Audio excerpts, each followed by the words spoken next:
Hello everyone and welcome to this tour of the school site and its main buildings. We start by looking westwards, and as you can see, all the school's accommodation and facilities, including the swimming pool and sports fields, are within this one secure campus on a hill above the city of Winchester. If you're joining us from outside the UK, Winchester is near the south coast of Britain, about 45 minutes from London by train and an hour's drive from Heathrow Airport. So today we're going to walk from the east to the west of the site, beginning with our art and technology block. All girls who join us at 11 study technology for 3 years before choosing which 9 or 10 subjects they wish to take to GCSE. From the start in technology, there are individual projects for them using electronics, woodworking, metals. They work with plastics and use computer-aided design and manufacture. There's also a very popular after-school club where girls of all year groups work together to design, build and race electric cars at courses such as Silverstone, Goodwood and Rockingham. Oh, and this last slide shows another transport project ready for testing. We'll see it again later on. Downstairs, in art, girls have the opportunity to learn a huge variety of skills and techniques, including ceramics, painting, printing and photography, amongst others. There is a gallery and several studios, including one dedicated to sixth form students. We also have a dark room, a ceramic studio, a history of art classroom and a computer suite. Art is available as an after-school club nearly every day, and the talents of all the girls are displayed and enjoyed throughout the school. The music school is open to all, and in the first 3 years there are class lessons in music history and composition within a state-of-the-art music technology suite. Teaching, practice and recital rooms within the music school are always busy, as over half the girls at St Swithun's also have instrumental or singing lessons with a choice of 25 different instruments to study and many opportunities to perform, either as a soloist or in one of nearly 30 ensembles. We are privileged to have a dedicated performing arts centre, our Harvey Hall.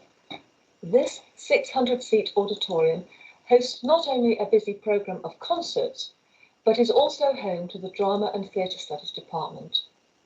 Drama is taught by experienced specialists and is part of the girls' curriculum for the first 3 years. It is then an option for GCSE and A-level.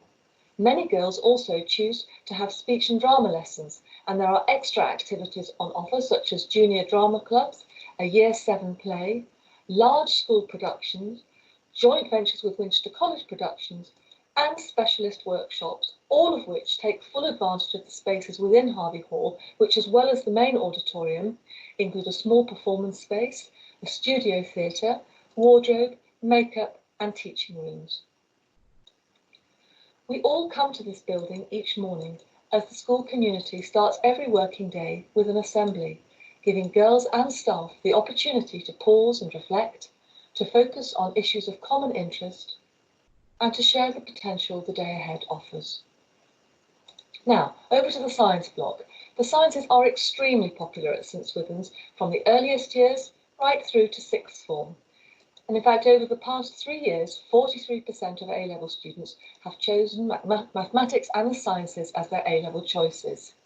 This large department is spread over 3 floors with 2 or 3 laboratories each for physics, biology, chemistry, and supported by full-time technicians. There are wide-ranging opportunities for the girls: clubs, lunchtime drop-in sessions and workshop, visiting events and exhibitions, and national and international Olympiads. We now pop back into the main building and head west along the ground floor corridor, which hosts the school's general office and many important information boards. I've mentioned a few co-curricular clubs already. The termly schedule for these activities, which run daily from 7 o'clock in the morning, is posted on one of the boards, and girls are invited to sign up at the start of each term. You can see there is a very full programme embracing priorities such as sports practice or music and drama rehearsals, as well as many opportunities to learn new skills and interests. Form staff monitor the girls' weekly programmes to ensure that each girl has an appropriate balance of work, rest and play. So for boarders, years 7 to 9 must do 3 after-school activities per week, and the older girls must undertake 2. Day girls may tackle as many as can fit into their family schedules. So we've now reached the centre of the main school, and we head up to the first floor and the library, which sits at the heart of the main building and is fully staffed all day. There are 15,000 titles in the catalogue over 2 floors, including 3,000 fiction, and all new pupils are given library lessons so that they can use the resources effectively. The library is a quiet, comfortable and much appreciated haven for both study and relaxation reading. Situated within the library complex is the Higher Education and Careers Guidance Service. Every girl receives a student guidance tutor when she starts at St Swithun's, and the tutor's role is to support the student both in decision-making about subject choices, but also ensuring that the student is looking forward to the next stage of her education and preparing appropriately. As the girls approach and enter sixth form, there is a comprehensive schedule of visiting speakers, interview practice, help with university applications, and specialised support for those applying for particularly competitive courses such as medicine. This schedule is all embedded within our academic enrichment programme, which is overseen by a specialist member of staff. I'd like to pause for a moment to give you a little more detail about academic enrichment. The Academic Enrichment and Scholarship Programme is available to all students, with different elements accessible to different age groups. The programme helps girls to develop a creative, constructive and critical approach to academic study. It helps to develop their thinking skills and their ability to make links between lessons learnt in school and their own reading and interests. It also fosters motivation within their own intellectual life, as well as their enthusiasm to promote understanding and scholarship in others. The programme ranges across philosophon training and competitions, and if you're not familiar with philosophon, it's where members of a team are rewarded for helping others in their team to contribute and so forward the thinking of the discussion as a whole. So it's about asking the right question, not about getting the answers right. To strengthening debating skills in competitions, to enabling girls to articulate their ideas confidently in academic lunches with visiting speakers who are leaders and inspirations in their field, to navigating those notoriously tricky Oxbridge entry questions, subject conferences, torch sessions, reading groups, essay competitions, special interest clubs. There is so much happening to excite and enthuse the able and interested girls who come to us. It is a real hallmark of St Swithun's education. St Swithun's has been on this site since the 1930s, and the corridors in our main building have the space and simple elegance you would expect from that era. For Harry Potter lovers, our Hogwarts room has more of an air of our founding year, 1884, but the IT suites, our form classrooms, sixth form tutorial rooms, and other learning spaces have all been designed to make studying as comfortable and as accessible as possible. Within the main building, the subject areas are in zones, and girls move from area to area according to their timetable. Day girls have lockers to keep their books and files in, and boarders can go back to their houses at break time to collect the files they need for the next part of their timetable. We're just going to pop to the north of the school site to visit the athletics pitch, so that's to the right of your slide. It's used throughout the year, of course, but is enjoyed by all our families and friends on Sports Day.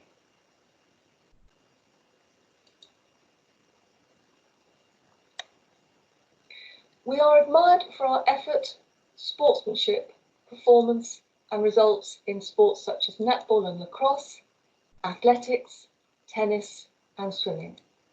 But there are plenty of other sports for girls to enjoy, both within the curriculum as well as those to be found in the co-curricular programme, such as karate, polo, squash, yoga, judo, cheerleading, horse riding, golf, sailing, Pilates. I could go on. We have a large sports hall seen here for use with fencing and trampolining, as well as a fitness suite. All this mental and physical activity needs regular fueling, and St Swithun's is renowned for its food, all of which is prepared on site. The menus are designed to be imaginative, nutritious, and full of choice. There is a food forum where girls meet with the catering team to discuss options.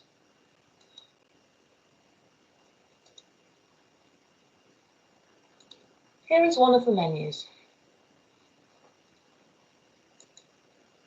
There are 2 lunch sittings, and girls eat either before or after their lunchtime clubs and commitments.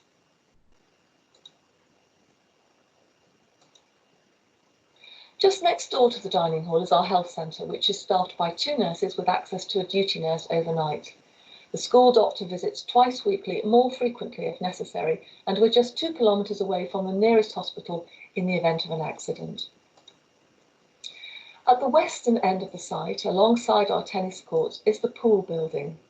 Girls not only swim and dive, but they can take their scuba diving qualifications. And, oh, there's that technology project from the start of our tour. Here's some planned testing, and it seems just trying out, perhaps on the way to lessons, because she's in uniform, in the smaller pool. So, slightly eccentric fun, or sheer exuberant glee, our campus is filled with vim and vigour, inside and out, whatever the time of year. But because it can be very hard work to be a young person, giving 100% energy throughout the day in a dynamic, challenging and busy place, we take care to ensure that the school's physical environment offers space, places of peace and privacy and relaxation when needed. These last few pictures are taken from our High House garden.